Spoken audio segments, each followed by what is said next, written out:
இந்த வீடியோவை உங்களுக்கு வழங்குவோர் மாலை முரசு செய்திகள் தொலைக்காட்சியின் படிப்போம் ஜெயிப்போம் உயர்கல்வியை தேர்ந்தெடுப்பதில் உள்ள சந்தேகங்களை தீர்க்கும் நிகழ்ச்சி தினமும் மாலை 5 மணிக்கு. வணக்கம். ஃபோஸ்டஸ் எட்கேஸ் வழங்கும் தமிழ்நாடு 360க்கு உங்களை வரவேற்பது நான் சலோமி. தமிழகத்தில் உள்ள அனைத்து மாவட்ட நிகழ்வுகளையும் விரிவாக பார்ப்பதற்கு முன் தலைப்புச் செய்திகளை பார்க்கலாம். தஞ்சையில் நகை கடன்களுக்கான புதிய விதிமுறைகளுக்கு எதிர்ப்பு தெரிவித்து விவசாயிகளின் போராட்டம். குறைதீர்க்கும் கூட்டத்திலிருந்து வெளிநடப்பு.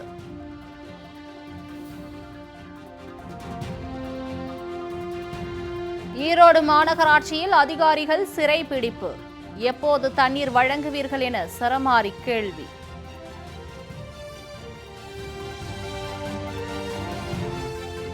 குளச்சல் நகராட்சியில் வார்டுகளின் எண்ணிக்கை குறைக்கப்பட்டதற்கு மீனவர்கள் எதிர்ப்பு.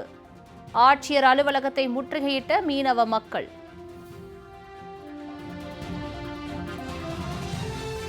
மணப்பாறை அருகே கிணற்றில் மீன்கள் செத்து மிதப்பதால் பொதுமக்கள் அச்சம். அதிகாரிகள் அலட்சியம் காட்டுவதாக குற்றச்சாட்டு. ஆலங்குடி அருகே 100 நாள் வேலை வழங்க கோரி பெண்கள் போராட்டம். ஊராட்சி மன்ற அலுவலகத்தை முற்றுகையிட்டதால் பரபரப்பு.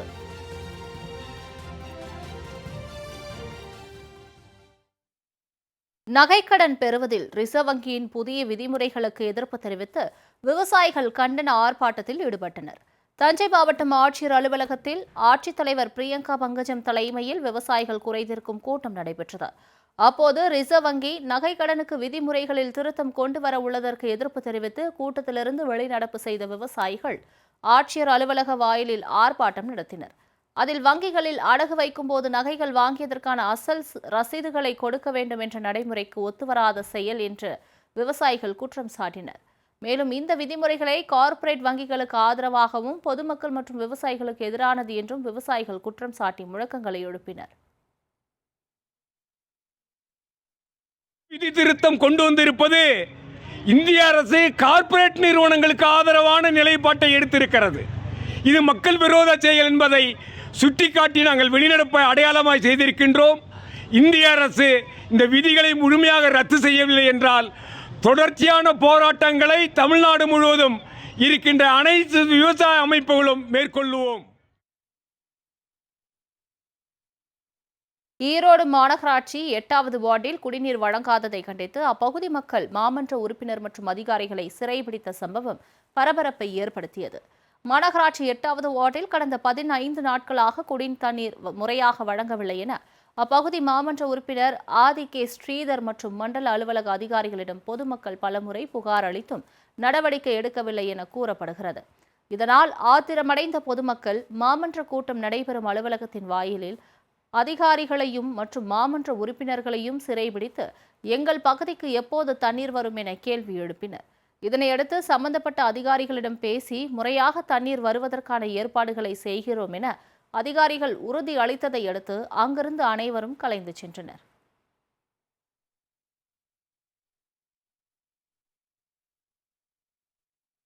கன்னியாகுமரி மாவட்டம் குளச்சல் நகராட்சியில் மீனவர்களுக்கான 12 வார்டுகள் 7 வார்டுகளாக குறைக்கப்பட்டுள்ளதை கண்டித்து மீனவர்கள் ஆட்சியர் அலுவலகத்தை முற்றுகையிட்டனர்.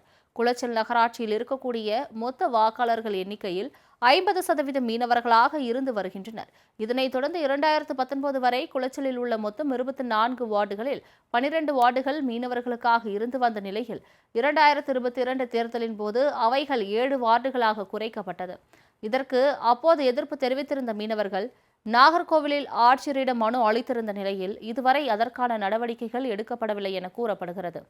இந்நிலையில் நாகர்கோவிலில் ஆட்சியர் அலுவலகத்தில் நடைபெற்ற குறைதீர்க்கும் நாள் கூட்டத்தில் கலந்து கொண்ட மீனவ அமைப்பினர் வார்டுகள் 7ஆக குறைக்கப்பட்டுள்ளதால் தங்களுக்கு பிரதிநிதித்துவம் இல்லாத நிலை ஏற்பட்டுள்ளதாக கூறி மனு அளித்தனர். இதனைத் தொடர்ந்து செய்தியாளர்களிடம் பேசிய மீனவ அமைப்பினர் இதுவரை மீனவர்களுக்கு அரசியல் பிரதிநிதித்துவம் இல்லாத சூழலில் குளச்சல் நகராட்சியில் மட்டுமே ஒரு மீனவர் நகராட்சி தலைவராக வரக்கூடிய வாய்ப்பு இருந்து வந்தது. ஆனால் தற்போது 7 வார்டுகளாக குறைக்கப்பட்ட நிலையில் இருந்த ஒரு வாய்ப்பும் இழந்து நிற்கிறோம் என்று தெரிவித்தனர். அரசியல் பிரதிநிதித்துவம் இதுவரைக்கும் இல்லாத ஒரு சூழல்ல குளச்சல் நகராட்சியில மட்டும்தான் ஒரு மீனவ பிரதிநிதி நகராட்சி தலைவராக பதவி வகிக்கக்கூடிய ஒரு சூழல். இப்படி 7 வார்டுகளாக குறைக்கப்பட்டதுனால இருந்த ஒரு வாய்ப்பையும் இழந்து விட்ட நிலையில இருக்கிறோம். அதனால அரசியல் பிரதிநிதித்துவம் மீனவர்களுக்கு உரிய விதத்துல வழங்கப்படணும் என்கிற கோரிக்கையை இந்த நேரத்தில் முன்வைத்து மனுக்களை வழங்கி இருக்கிறோம். திருச்சி மாவட்டம் மணப்பாறை அருகே குடிநீருக்காக பயன்படுத்தப்படும் கிணற்றில் மீன்கள் செத்து மிதப்பதால் பொதுமக்கள் அச்சமடைந்துள்ளனர்.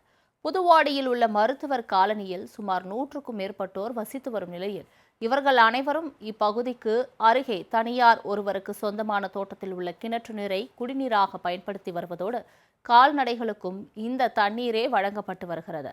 இந்நிலையில் அக்கிணற்றில் இருந்த மீன்கள் திடீரென செத்து மிதப்பதைக் கண்டு அதிர்ச்சியடைந்த பொதுமக்கள் சுகாதாரம், கால்நடைத்துறை, ஊராட்சி நிர்வாகம் உள்ளிட்ட சம்பந்தப்பட்ட அனைத்து துறை அதிகாரிகளுக்கும் தகவல் கொடுத்தும் எவ்வித நடவடிக்கையும் எடுக்கவில்லை என கூறப்படுகிறது.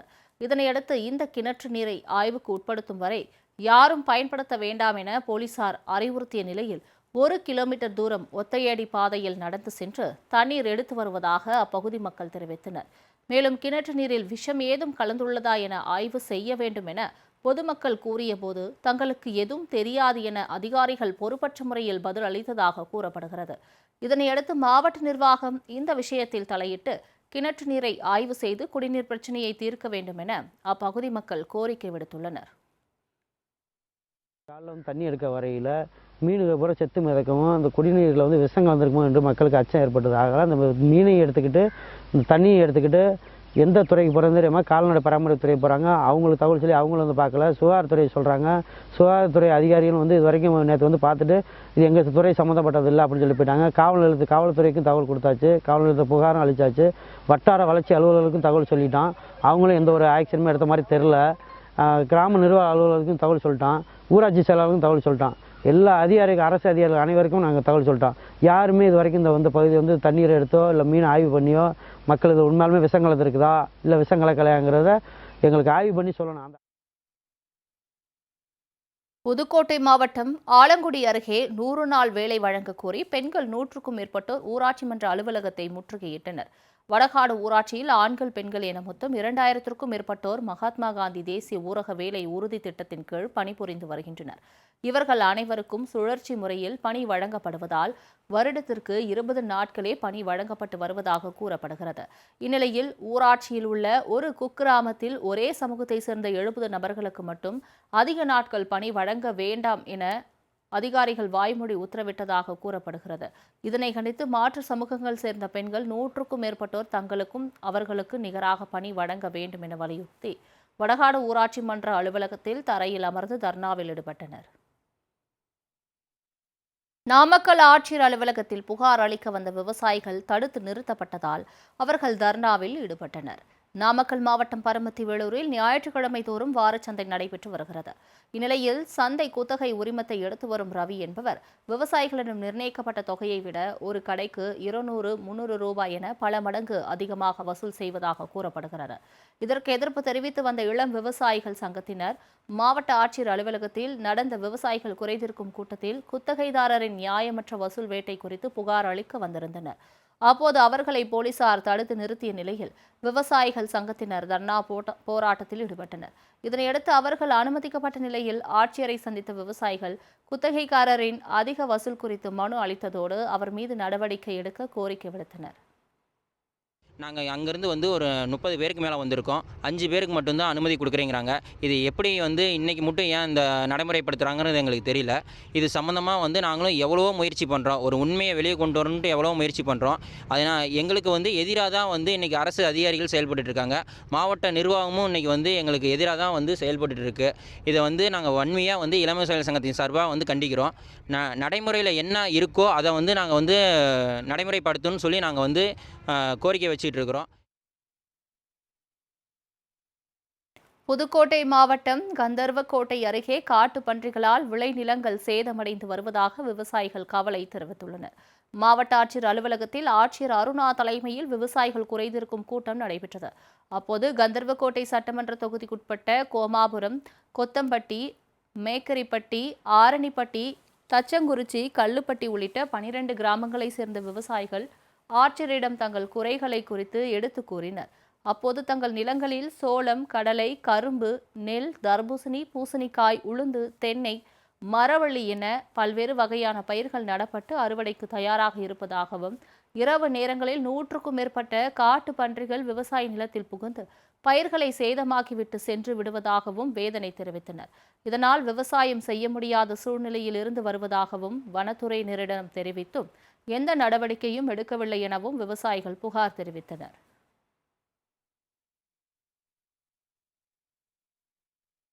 தேனி மாவட்டம் போடிநாயக்கனூர் அருகே தேனி மூணாறு செல்லும் தேசிய நெடுஞ்சாலையில் பேருந்துகள் நிறுத்தப்படாததை கண்டித்து துரைராஜபுர கிராம மக்கள் சாலை மறியல் போராட்டத்தில் ஈடுபட்டனர்.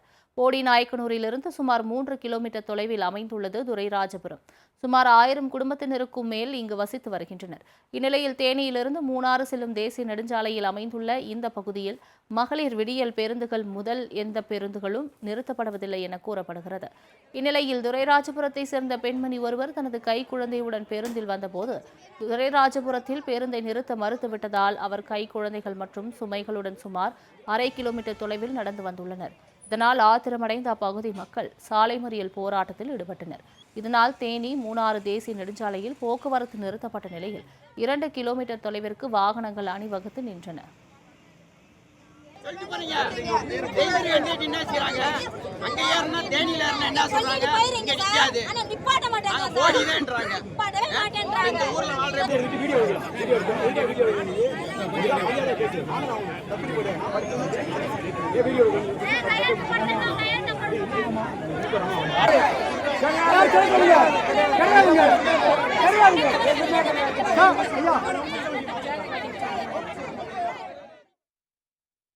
அப்போது அங்கு வந்த தேனி பாராளுமன்ற உறுப்பினர் தங்க தமிழ்ச்செல்வன் தன் எம்பி நிதியிலிருந்து நிறுத்தம் கட்டி தருவதாக உறுதியளித்த நிலையில் சாலை மறியல் போராட்டம் கைவிடப்பட்டது.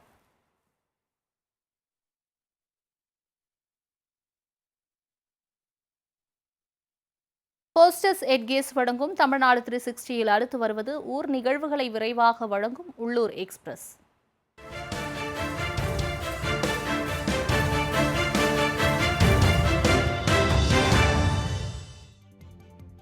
திண்டுக்கல் அருகே சிறுமலை வனப்பகுதியில் அமைக்கப்பட்ட செயற்கை நீர்வீழ்ச்சி மதுப்பிரியர்களின் கூடாரமாக மாறியுள்ளதாக பொதுமக்கள் குற்றம் சாட்டியுள்ளனர். மேற்கு தொடர்ச்சி மலைப்பகுதியில் உள்ள சிறுமலை வனப்பகுதியில் சுற்றுலா பயணிகளை கவரும் வகையில் ஊராட்சி நிர்வாகத்தால் பல லட்சம் ரூபாய் மதிப்பீட்டில் மூலம் செயற்கை நீர்வீழ்ச்சி அமைக்கப்பட்டது. சரியான பராமரிப்புகள் இல்லாததால் தற்போது துர்நாற்றம் வீசும் பகுதியாகவும் மதுப்பிரியர்கள் மற்றும் சமூக விரோதிகளின் கூடாரமாகவும் மாறி மக்களின் வரிபணம் வீணடிக்கப்பட்டுள்ளதாக சமூக ஆர்வலர்கள் குற்றம் சாட்டியுள்ளனர். மயிலாடுதுறை மாவட்டம் சீர்காழி நகரின் பிரதான சாலைகளில் சுற்றி வரும் கால்நடைகளால் பொதுமக்கள் அவதிக்குள்ளாகி வருகின்றனர். தென்பாதி, கச்சேரி சாலை உட்பட நகரின் முக்கிய சாலைகளில் நூற்றுக்கணக்கான கால்நடைகள் சுற்றித் திரிகின்றன. இதனால் தொடர் விபத்துகள் மற்றும் போக்குவரத்து நெரிசல் ஏற்படுவதால் வாகன ஓட்டிகளும் பொதுமக்களும் அவதிக்குள்ளாகி வருகின்றனர். இந்நிலையில் சாலையில் சுற்றித் திரியும் கால்நடைகளை பறிமுதல் செய்து அதன் உரிமையாளர்கள் மீது கடுமையான நடவடிக்கை எடுக்க வேண்டும் என பொதுமக்கள் கோரிக்கை விடுத்துள்ளனர். மதுரை மாவட்டம் உசிலம்பட்டி அருகே ஆக்கிரமிப்புகளை அகற்ற சென்ற அதிகாரிகளை பொதுமக்கள் தடுத்து நிறுத்தி போராட்டத்தில் ஈடுபட்டனர். மேக்கீழார்பட்டி ஊராட்சி சிக்கம்பட்டி மாயன் நகர் பகுதியில் ஆக்கிரமிப்பு அகற்றுவதற்காக வருவாய்த்துறையினர் மற்றும் போலீசார் ஜேசிபி இயந்திரங்களுடன் வந்திருந்தனர். அப்போது அரசு புறம்போக்கு நிலத்தில் நீண்ட நாட்களாக குடியிருந்து வரும் பொதுமக்கள் அதிகாரிகளை தடுத்து நிறுத்தியதோடு ஜேசிபி வாகனத்தை மறித்து தரையில் அமர்ந்து போராட்டத்தில் ஈடுபட்டனர். சேலம் மாவட்டம் ஆத்தூரில் ஆமை வேகத்தில் நடைபெறும் ரயில்வே மேம்பால பணிகளால் போக்குவரத்து பாதிப்பு ஏற்பட்டுள்ளதாக பொதுமக்கள் குற்றம் சாட்டியுள்ளனர். நரசிங்கபுரம் நகராட்சிக்குட்பட்ட தில்லை நகர் வீட்டு வசதி வாரியம் பகுதியில் பிரதான சாலையில் ரயில்வே கேட் அமைந்துள்ள நிலையில் அங்கு மேம்பாலம் அமைக்கும் பணிகள் துவங்கப்பட்டு ஆமை வேகத்தில் நடைபெற்று வருவதாக கூறப்படுகிறது. இந்நிலையில் குறுகிய ரயில்வே சுரங்கப்பாதையில் வாகனங்கள் செல்வதற்கான போக்குவரத்து மாற்றம் செய்யப்பட்ட நிலையில் அங்கு பெரும் போக்குவரத்து நெரிசல் ஏற்பட்டுள்ளதாக பொதுமக்கள் தெரிவித்துள்ளனர்.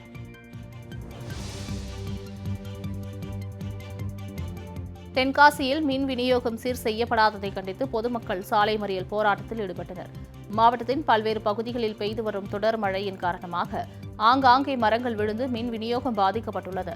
இந்நிலையில் தென்காசி ஜமாலியா நகர் பகுதியில் மின் விநியோகம் சீர் செய்யப்படாததை கண்டித்து அப்பகுதி மக்கள் தென்காசி மதுரை சாலையில் அமர்ந்து திடீர் போராட்டத்தில் ஈடுபட்டதால் சில மணி நேரம் போக்குவரத்து பாதிக்கப்பட்டது.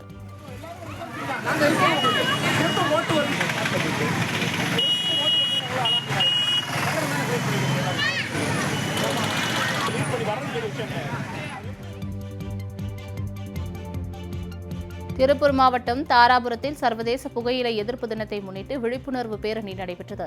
பொன்னாபுரம் ஆரம்ப சுகாதார நிலையம் சார்பாக நடத்தப்பட்ட பேரணியில் மருத்துவ அதிகாரிகள், அலுவலர்கள் என 50க்கும் மேற்பட்டவர்கள் கலந்து கொண்டு புகையிலை பயன்படுத்துவதால் ஏற்படும் தீமைகள் குறித்த விழிப்புணர்வு பிரச்சாரத்தில் ஈடுபட்டனர். கன்னியாகுமரி மாவட்டத்தில் பாசனத்திற்கு தண்ணீர் திறக்க அரசு உத்தரவிட்டுள்ளதால் விவசாயிகள் மகிழ்ச்சி அடைந்துள்ளனர். குமரி மாவட்டத்தில் ஆண்டுதோறும் கன்னிப்பூ மற்றும் கும்பப்பூ என இருபோக நெல் சாகுபடி செய்யப்படும் நிலையில் இந்த ஆண்டு பாசனத்திற்கு நாளை தண்ணீர் திறக்க தமிழக அரசு மாவட்ட நிர்வாகத்திற்கு உத்தரவு பிறப்பித்துள்ளது. இதன் மூலம் கன்னியாகுமரி மாவட்டத்தில் உள்ள தோவாளை வட்டம், அகஸ்தீஸ்வரம் வட்டம், கல்குளம் வட்டம், பிள்ளையூர் வட்டம், திருவட்டார் வட்டம், விளவங்கோடு வட்டம் மற்றும் அதனை சார்ந்த கிராமங்களில் உள்ள 79,000 ஏக்கர் விளை நிலங்கள் பாசன வசதி பெறும் என தெரிவிக்கப்பட்டுள்ளது.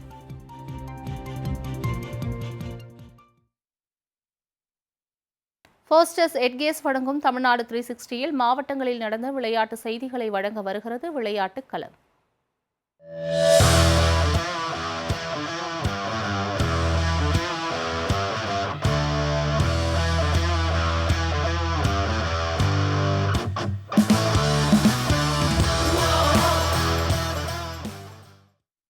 திருச்சி மாவட்டம் மணப்பாறை அருகே பழையபாளையம் கிராமத்தில் அமைந்துள்ள பட்டத்தளச்சி கோயில் திருவிழாவை முன்னிட்டு ஜல்லிக்கட்டு போட்டி நடைபெற்றது. இதில் 600 காளைகளும் 250 மாடுபிடி வீரர்களும் பங்கேற்ற நிலையில் காளைகளை அடக்கிய மாடுபிடி வீரர்களுக்கும் பிடிபடாத காளைகளின் உரிமையாளர்களுக்கும் பரிசுகள் வழங்கப்பட்டன.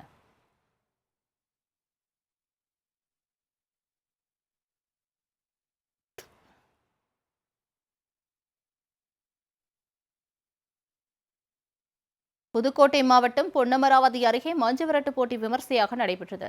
மேலை சிவபுரியில் 13ஆம் ஆண்டு வடமாடு மஞ்சுவிரட்டு போட்டி நடைபெற்றது. இதில் திருச்சி, சிவகங்கை உள்ளிட்ட மாவட்டங்களைச் சேர்ந்த 16 காளைகளும் 9 மாடுபிடி வீரர்களும் பங்கேற்றனர். இப்போட்டியை பொன்னமராவதி தாசில்தார் சாந்தா முருகேசன் கொடியசைத்து தொடங்கி வைத்த நிலையில் போட்டியில் வெற்றி பெற்ற காளைகளின் உரிமையாளர்கள் மற்றும் மாடுபிடி வீரர்களுக்கு ரொக்க பணம், கோப்பைகள் உள்ளிட்ட பரிசுகள் வழங்கப்பட்டன. அரியலூர் மாவட்டம் ஜெயங்கொண்டம் அருகே நடந்த ஜல்லிக்கட்டு போட்டியை ஏராளமான பொதுமக்கள் கண்டுகளித்தனர். மாதாபுரத்தில் புனித லூர்து அன்னை ஜல்லிக்கட்டு பேரவை சார்பில் ஜல்லிக்கட்டு போட்டி நடைபெற்றது. இதில் திருச்சி, தஞ்சாவூர், அரியலூர் உள்ளிட்ட பல்வேறு பகுதிகளிலிருந்து வந்திருந்த 600க்கும் மேற்பட்ட காளைகளும் 300க்கும் மேற்பட்ட மாடுபிடி வீரர்களும் களம் கண்டனர். போட்டியின் போது சீறி பாய்ந்த காளைகளை வீரர்கள் அடக்கி மகிழ்ந்தனர். இதில் பிடிபடாத மாடுகளின் உரிமையாளர்களுக்கும் மாடுகளை அடக்கிய வீரர்களுக்கும் பல்வேறு பரிசுகள் வழங்கப்பட்டன. தேனியில் 3 நாட்களாக நடைபெற்ற மாநில அளவிலான கபடி போட்டியில் ஆடவர் பிரிவில் திருவாரூர் அணியும், மகளிர் பிரிவில் ஒட்டன்சத்திரம் அணியும் வெற்றி பெற்றன. இரு பிரிவினருக்கும் தலா 1 லட்சம் ரூபாய் ரொக்க பரிசு மற்றும் கோப்பைகளை திமுக எம்பி தங்க தமிழ்ச்செல்வன் வழங்கினார். முன்னதாக தேனி வடக்கு மாவட்ட திமுக சார்பில் முதலமைச்சர் ஸ்டாலின், துணை முதலமைச்சர் உதயநிதி ஆகியோர் பிறந்த நாளை மாநில அளவிலான கபடி போட்டிகள் கடந்த 28ஆம் தேதி முதல் நடத்தப்பட்டது. தேனி மாவட்ட உள் விளையாட்டு அரங்கில் நடைபெற்ற இப்போட்டியில் சென்னை, மதுரை, சேலம், தூத்துக்குடி, கரூர், திண்டுக்கல், தேனி என தமிழகத்தின் பல்வேறு பகுதிகளைச் சேர்ந்த ஆடவர், மகளிர் என சுமார் 50க்கும் மேற்பட்டோர் அணிகள் பங்கேற்றனர்.